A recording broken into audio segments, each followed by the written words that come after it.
నిన్నమని ఆయన అన్నాడు కేసీఆర్ గారు, నేను కొడితే గట్టి కొడతా అని.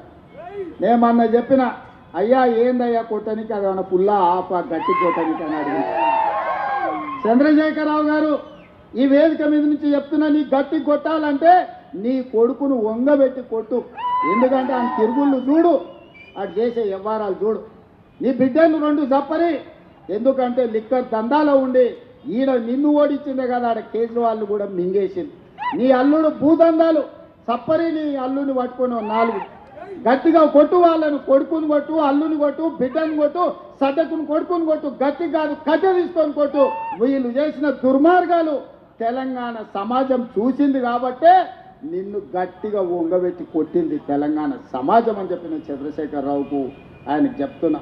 ఇక ఆయన ఊరిస్తున్నాడు, ఇక నేను వస్తున్నా బయటకి అని.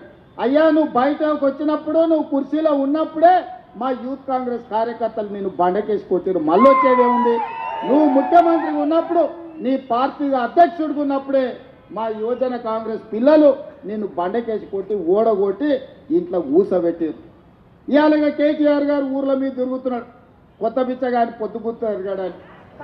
10 ఏళ్ళ అధికారంలో ఉన్నాడు, డబుల్ బెడ్రూమ్ ఇల్లు ఇస్తాను ఇయ్యలే, ఇంటికో ఉద్యోగం ఇస్తాను ఇయ్యలే, దళితులకు 3 ఎకరాల భూమి ఇస్తాను ఇయ్యలే, డబుల్ బెడ్రూమ్ ఇల్లు ఇయ్యలే. ఇట్లా చెప్పుకుంటా పోతే 100 హామీలు ఉన్నాయి. 10 ఏళ్ళు అమలు చేయలేదు. 7 లక్షల కోట్ల రూపాయలు అప్పు తెచ్చాడు. 10 నెలలు కూడా కాలేదు, అప్పుడే బిచ్చగాని తిరుగా గంగిరెద్దులో తిరుగా సంక్రాంతి పూట గంగిరెద్దులో వచ్చినట్టు ఊరు తిరుగుతున్నాడు. ఈ ప్రభుత్వం ఏం చేయలేదని. ఈ ప్రభుత్వం 5 ఏళ్ల కోసం ఎన్నికైంది. మొదటి సంవత్సరంలోనే 55,000 ప్రభుత్వ ఉద్యోగాలు ఈ ప్రభుత్వం ఇచ్చింది. మొదటి సంవత్సరంలోనే 25,50,000 మంది రైతులకు 21,000 కోట్ల రూపాయల రైతు రుణమాఫీ చేసింది. నువ్వు ఎగ్గొట్టిపోయిన రైతు బంధు 7,625 కోట్ల రూపాయలు నేను వచ్చినాక రైతు బంధు మొదటి విడత వేసిన. ఇవాళ 10,000 కోట్ల రూపాయలు రైతు భరోసా రెండో విడతలు వేసిన. ఆడబిడ్డలకు బస్సు ఉచిత ప్రయాణం అన్నం ప్రతి నెల 400 కోట్లు, దాదాపుగా ఈ సంవత్సరంలో 4,000 కోట్లు ఆర్టీసీ కార్పొరేషన్కు చెల్లించి 120 కోట్ల మంది ఆడబిడ్డలు ఆర్టీసీ బస్సుల్లో ఉచితంగా ప్రయాణం చేశారు. ఇస్తా అన్న 500 రూపాయల సిలిండర్ ఇచ్చినాం, 500 రూపాయల బోనస్ ఇచ్చినాం. రాజీవ్ ఆరోగ్యశ్రీ 10 లక్షల రూపాయలు ఇచ్చినాం. ఇవాళ పేదవాడికి ప్రతి ఒక్కరికి రేషన్ కార్డు ఇస్తున్నాం, పేదవాడికి ఇందిరమ్మ ఇల్లు ఇస్తున్నాం. ఇవాళ ప్రతి సంక్షేమ పథకాన్ని ఇవాళ అమలు చేస్తున్నాం. ఇదే కాదు, 1931 తెల్ల ధరలు పాలించినప్పుడు కులగణన జరిగింది.